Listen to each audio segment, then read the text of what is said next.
The diner was half empty that morning, bathed in the pale glow of an early winter sun that barely broke through the streaked windows. Frank Miller sat in his usual booth near the window, the one where he could watch the parking lot and the distant hills beyond.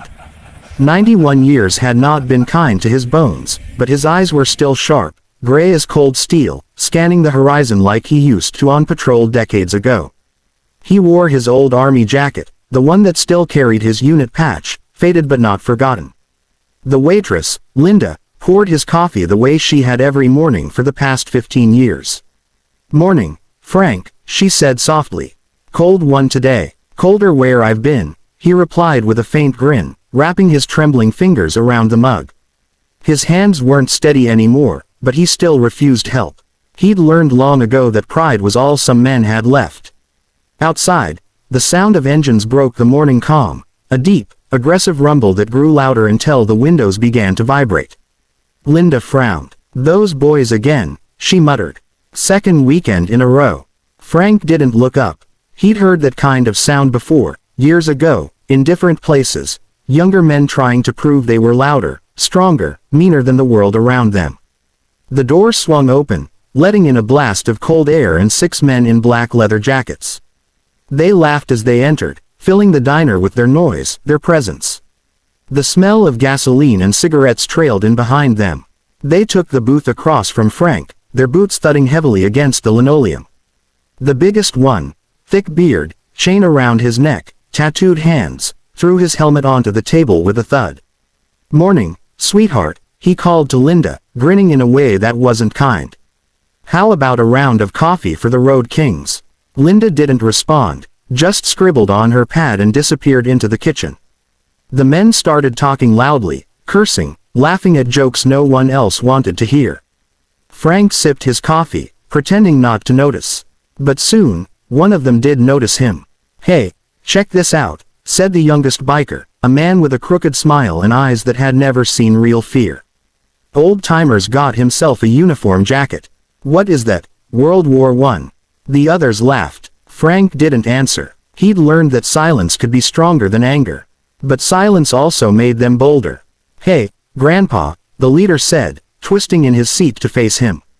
"You still think you're fighting the commies or something? How about you stand up and salute, huh?" He mimed a sloppy salute, and the others chuckled. Frank looked up from his cup, his gaze steady. "Son," he said quietly, "you don't want to go down that road." "Oh, he talks," the biker said, leaning forward, mock surprise in his tone. "Tell you what, soldier, why don't you buy us around instead? Seems fair. You fought for our freedom, right?" He laughed again, reaching across to tap Frank's jacket patch with one greasy finger. Frank caught his wrist, surprisingly fast for a man his age. The biker froze. For a heartbeat, the diner went silent again. Frank's grip wasn't strong, but his eyes held something the biker hadn't expected, a hard, unwavering calm. The kind that came from men who'd already faced the worst the world could offer. "I fought," Frank said softly, "so you could sit here and make a fool of yourself. But don't ever put your hand on my uniform again." The biker yanked his hand back, muttering under his breath, trying to laugh it off. The others followed, but their laughter was quieter now, uncertain. Frank turned back to his coffee. His hand trembled a little more than before, though not from fear, from anger he hadn't felt in years. Linda returned, placing a fresh pot of coffee on the counter. She glanced at Frank, worry in her eyes. "You okay?" He nodded once. "Just fine," he said, though his voice had taken on that measured tone she remembered from the few times he'd talked about the war. The kind that meant he was thinking, calculating. He reached into his pocket, feeling for the small phone he rarely used. The cracked screen lit up, showing only a few contacts. His thumb hovered for a second over one labeled simply, Mike. He hadn't called that number in over a year. Then he pressed it. The phone rang once, twice, before a deep voice answered on the other end. "Frank, everything all right?" Frank's eyes never left the reflection of the bikers in the diner window. "Yeah," he said slowly. "Just ran into a little noise problem. Might need you to clean it up." There was silence for a moment. Then, "Understood. Give us 10. Frank ended the call and slipped the phone back into his pocket. He took another sip of coffee, his expression calm again. The bikers had gone back to their loud stories, unaware that something had shifted. Outside, the wind picked up, carrying the faint, distant echo of motorcycle engines, deeper, steadier, and far more disciplined than the ones inside. Frank smiled faintly to himself. "Let's see how brave they feel in 10 minutes, he murmured, setting his cup down with a quiet clink. The minutes that followed crawled by, thick with the kind of tension that doesn't announce itself loudly but settles over everything like invisible smoke. The bikers' laughter filled the diner again, but there was a flicker of something different in their tone now, forced, nervous, like men trying to pretend they hadn't just been rattled by a 91-year-old man's calm stare. Frank didn't move. He just sat there, hands folded around his coffee, eyes steady, every inch of him the soldier he'd once been. The leader, the one with the beard and the chain, tried to shake off the uneasy silence. "Guess the old guys all talk," he muttered, leaning back. "Probably doesn't even remember his own name." That earned a weak laugh from his crew, but their eyes kept darting toward the window. Maybe it was the way Frank had spoken, the quiet certainty in his voice. Maybe it was the strange, lingering confidence of a man who didn't seem afraid of 6 loud-mouthed bikers half his age. Whatever it was, unease had begun to creep in. Frank, meanwhile, checked the clock above the counter. It had been 5 minutes since the call. The second hand ticked on, slow and deliberate. He could almost hear his heartbeat syncing with it, steady, controlled, like he'd trained it to be decades ago.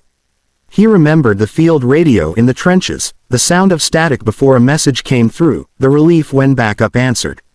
Funny, he thought, how some instincts never die. Outside, the sun was climbing higher, but the cold had sharpened. A faint vibration hummed in the distance, at first barely noticeable, then growing steadier, deeper. Frank didn't need to look up. He knew that sound. The sound of discipline. The sound of a brotherhood that didn't need words to act. Inside, Linda froze mid-step, her coffee pot half raised. "Frank," she whispered, "you hear that?" He smiled slightly. "Yeah," he said, eyes still on his cup. "Sounds like company." The door chimed as 2 locals came in, only to pause when they saw the gang. The bikers glared, and the newcomers quietly turned and left. The biggest one laughed. "See that? People know who runs this town now." Frank set his cup down gently. "No," he said, his voice carrying just enough steel to cut through the noise, "they don't." The biker turned toward him again, irritation flaring.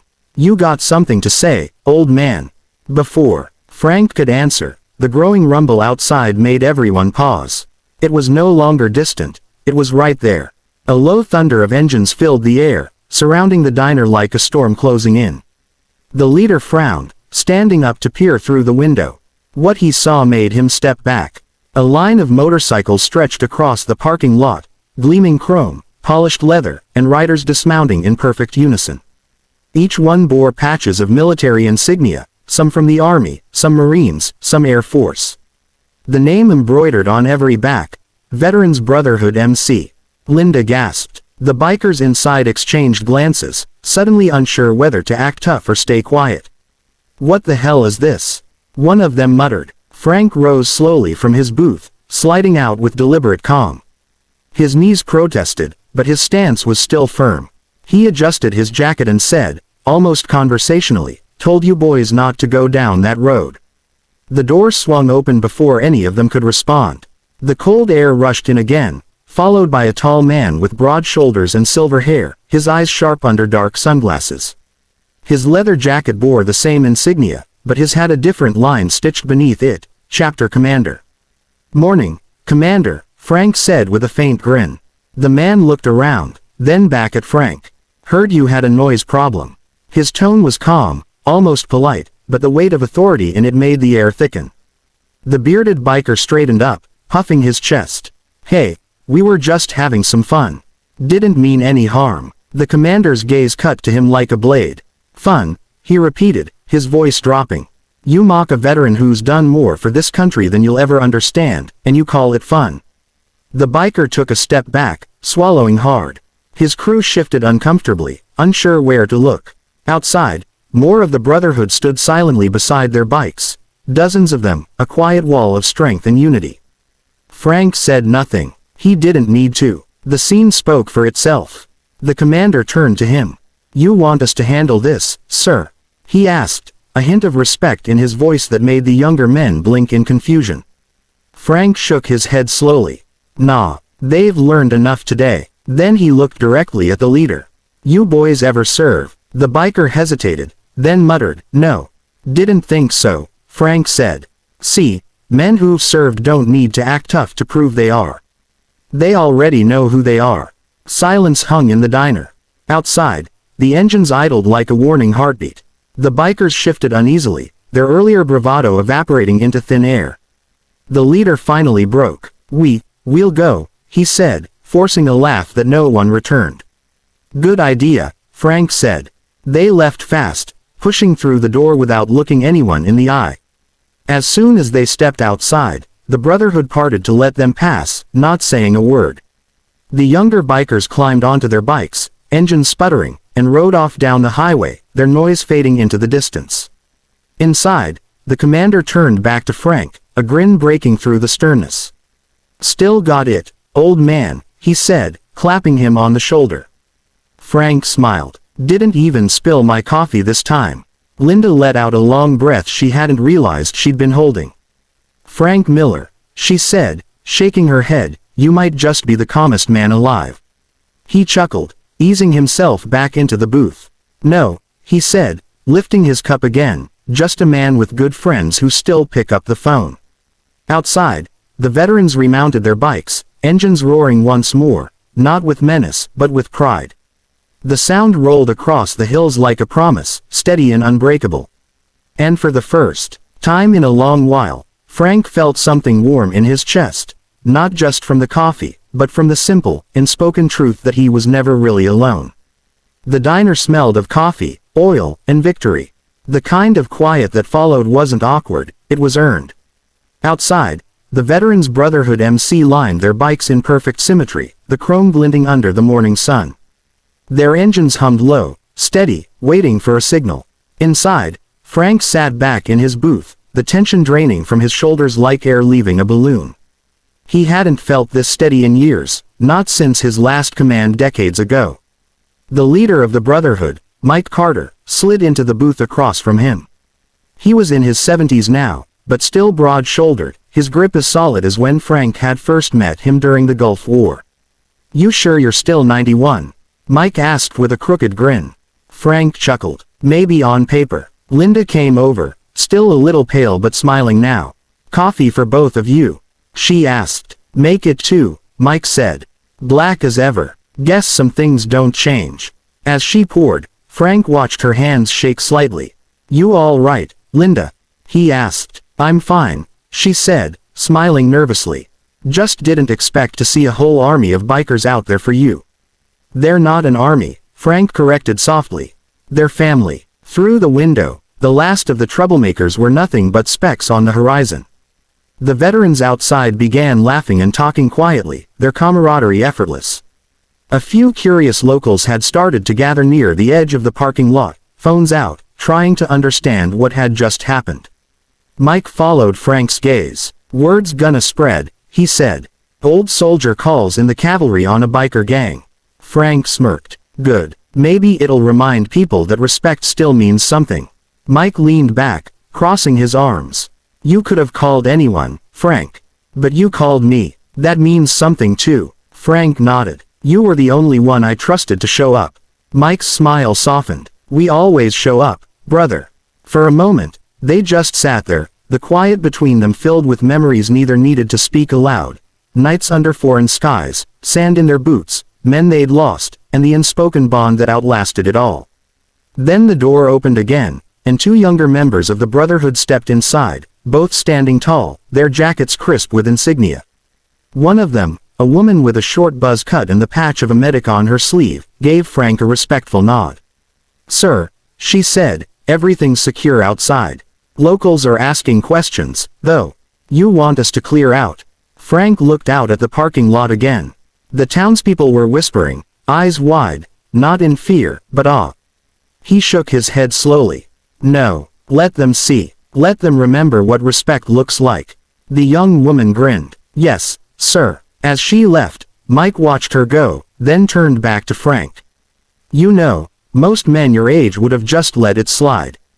Called the cops maybe." Sat quiet. Frank stared into his cup for a long moment before replying.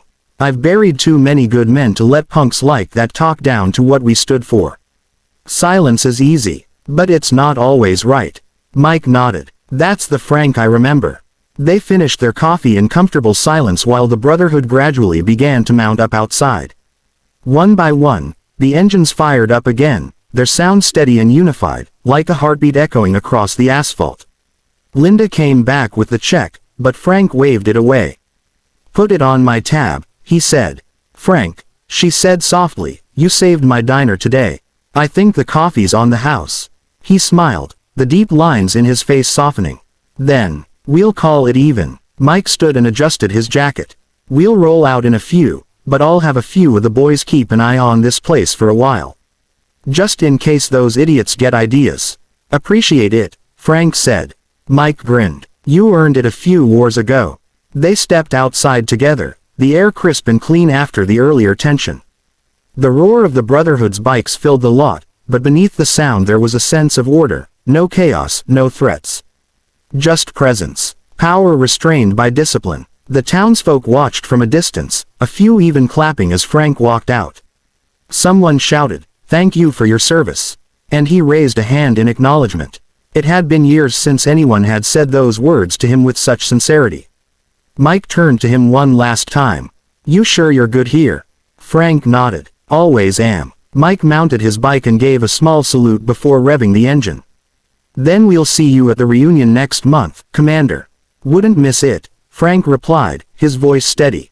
One by one, the bikes pulled out, merging onto the highway in perfect formation. Their engines faded into the distance until the only sound left was the wind rustling the flag that hung by the diner's door, old, tattered, but proud. Frank stood there for a moment longer, the sunlight catching the silver in his hair. Then he turned back toward the diner, where Linda was waiting at the door, eyes wide and full of admiration. "You really showed them," she said. He smiled faintly, easing back into his seat by the window.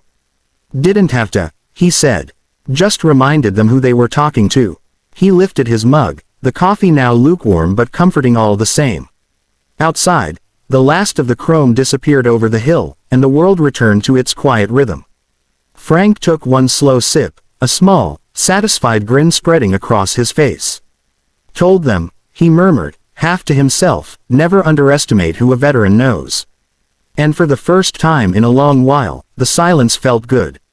Not the silence of loneliness, but the kind that follows when justice has been served, and peace has been rightfully earned.